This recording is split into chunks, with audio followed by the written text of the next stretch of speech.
Our eyes are one of nature's most fascinating creations. In this animation, we show an incredibly complex organ in a very simple way.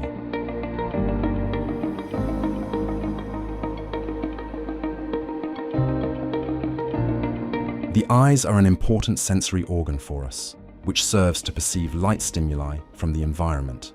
As the eyes are soft and vulnerable, they are well protected in the hard skull. The eye sockets in which the eyes are located are lined with orbital fat, so that the eyeball, muscles, blood vessels, and other tissue are gently embedded in the skull. The cheekbone, frontal bone, and other bones form the boundary of the eye socket, which is also known as the orbit. A large number of important pathways reach the eye socket through two orbital fissures. The optic nerve and the ophthalmic artery run through the optic canal. The eye has muscles on the sides that we can consciously control. With the help of these muscles, the eye can be moved. A ring of fibrous tissue is the origin of all muscles except the lower oblique muscle. The interaction of these muscles is incredibly complex, which is why we will go into it in more detail later. The sclera, also known as the white of the eye, is the outer layer of the eyeball. The corneal limbus is the transition zone between the sclera and the cornea.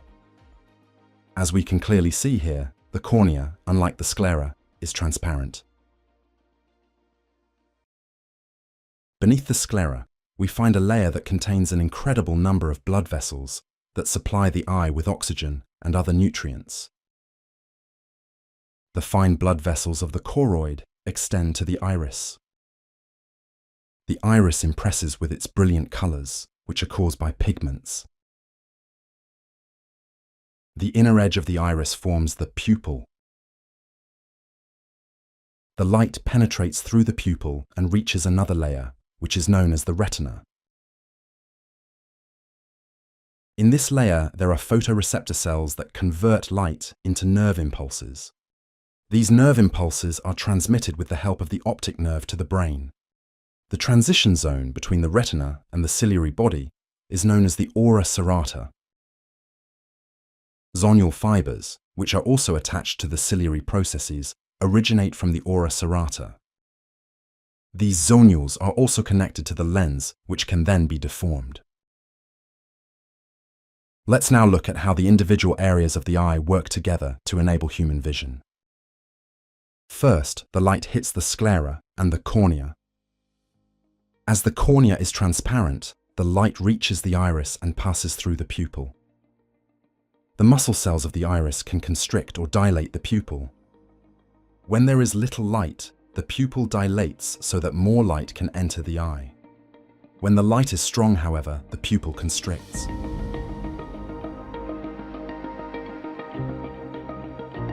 The muscles in the outer area of the iris are responsible for enlarging the pupil. The muscles in the inner area, on the other hand, are responsible for shrinking it.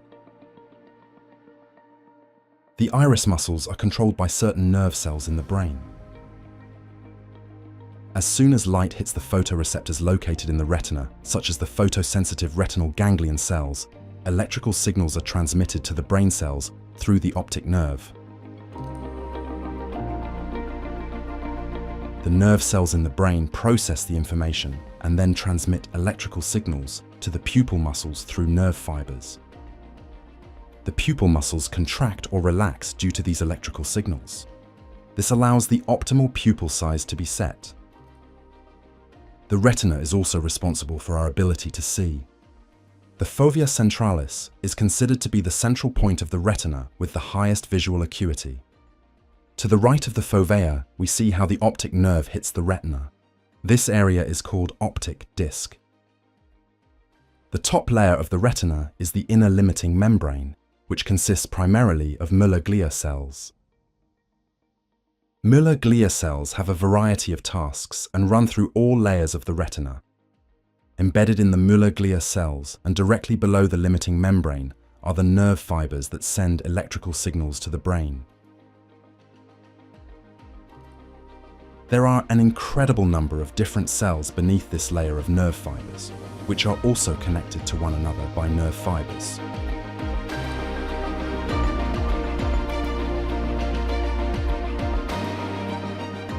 deeply embedded in the retina are the most important cells for vision, cones and rods.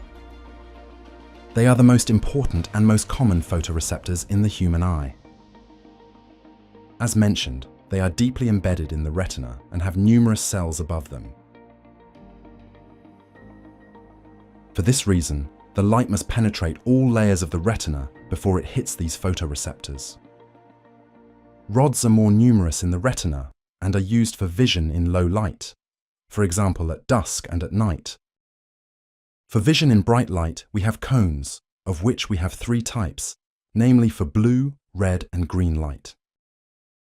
As soon as light hits the light-sensitive pigments, an electrical impulse is generated that is transmitted to the brain via nerve fibers. Depending on the strength of the impulse, the patterns and colors we know then arise in our brain.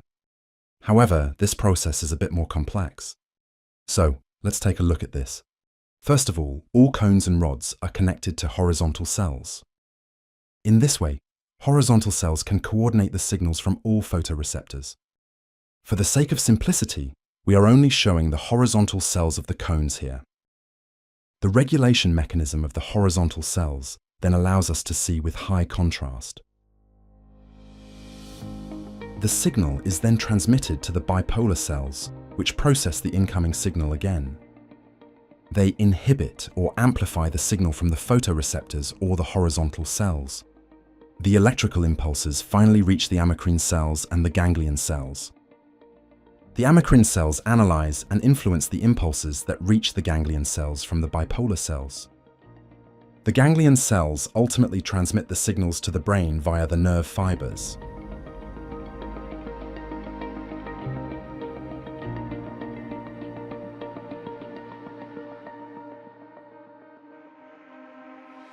Cones and rods are not evenly distributed across the retina. There are many cones in the center of the retina. This area is called macula. In the center of this macula is the fovea centralis, which has the highest density of cone cells. For this reason, it is the area with the highest visual acuity. Rod cells, which we use for seeing in poor lighting conditions, are not found in the fovea. The area where the optic nerve meets the retina is called the blind spot, and we find neither rods nor cones there. For this reason, we are actually blind in this area. Let's now look at how the images are created in our brain. Here we see light particles from our surroundings. These light particles spread out in a straight line and thus hit the cones and rods of the retina. With the help of the cornea and lens, an inverted, upside-down image of the surroundings is created on the retina. We will explain this in more detail later.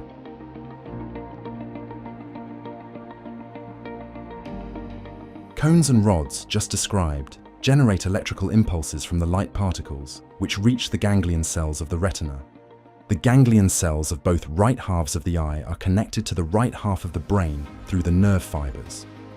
With the help of the nerve fibers, the ganglion cells of the right half of the eye now transmit the signals to the right half of the brain, and the ganglion cells of the left half of the eye to the left half of the brain.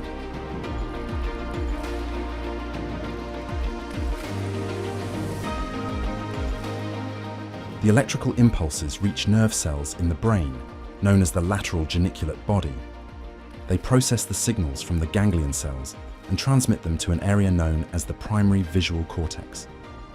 From here, the impulses flow into deeper regions of the brain, where the signals are ultimately used to recognize color, perceive motion, or recognize contours.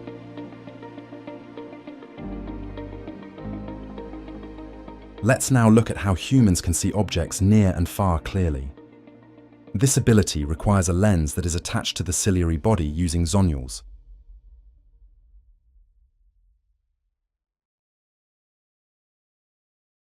The ciliary body has muscles that can move the ciliary body, and thus the zonules. When the muscles contract, the lens can relax and return to its original shape.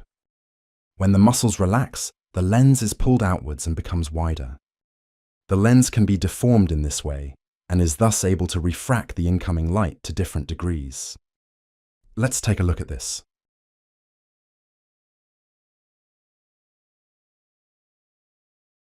the light rays reach the eye and are first refracted by the transparent cornea, causing them to change their direction slightly. These light rays then hit the lens, which causes them to change direction again and finally hit the retina. As we can see, the light rays hit the retina in reverse, creating an upside-down image. We have already seen that the shape of the lens can change with the help of the ciliary muscle. The refraction of light can thus be changed. When it comes to seeing near and far objects clearly, this property becomes important.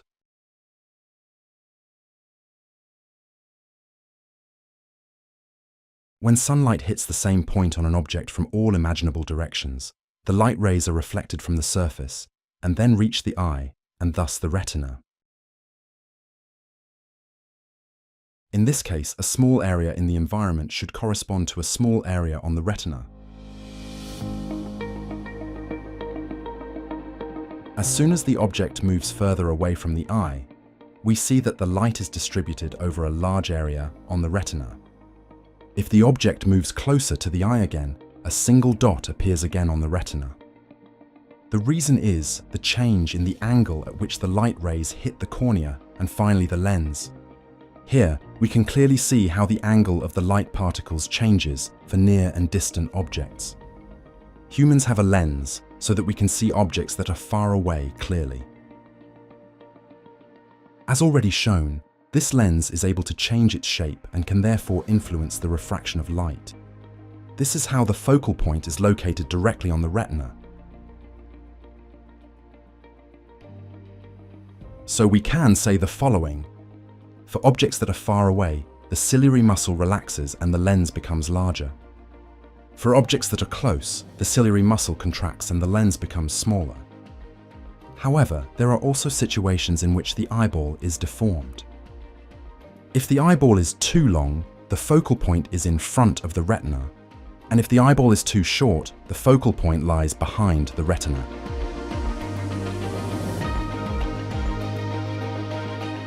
If the eyeball is too long, we speak of near-sightedness, and if it is too short, we speak of far-sightedness. With far-sightedness, the lens cannot shrink any further, which creates a blurred image. If the object moves further away, the image becomes sharp. If the object then moves even further away from the eye, the image becomes blurred again, but the lens can now widen accordingly, which makes the image sharp again.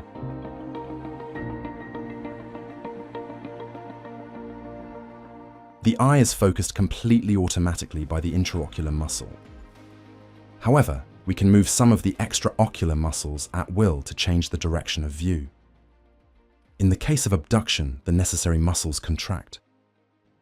During adduction, these muscles then relax, and the muscles required for adduction contract.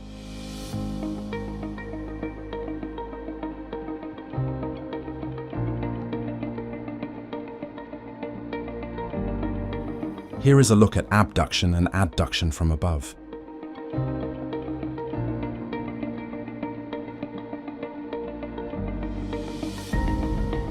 Several eye muscles also take care of elevation and depression. However, these illustrations are very simplified. In fact, the muscles assume different states of tension and relaxation, depending on the position of the eye. Here again, the elevation and depression from a different perspective.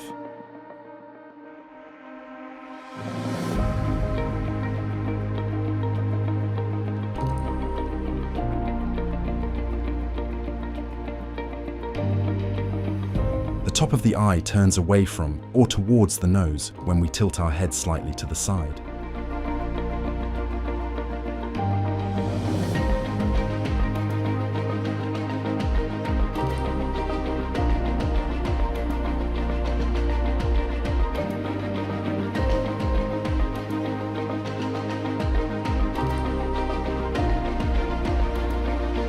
Many more videos about the human body are available on this channel and my websites.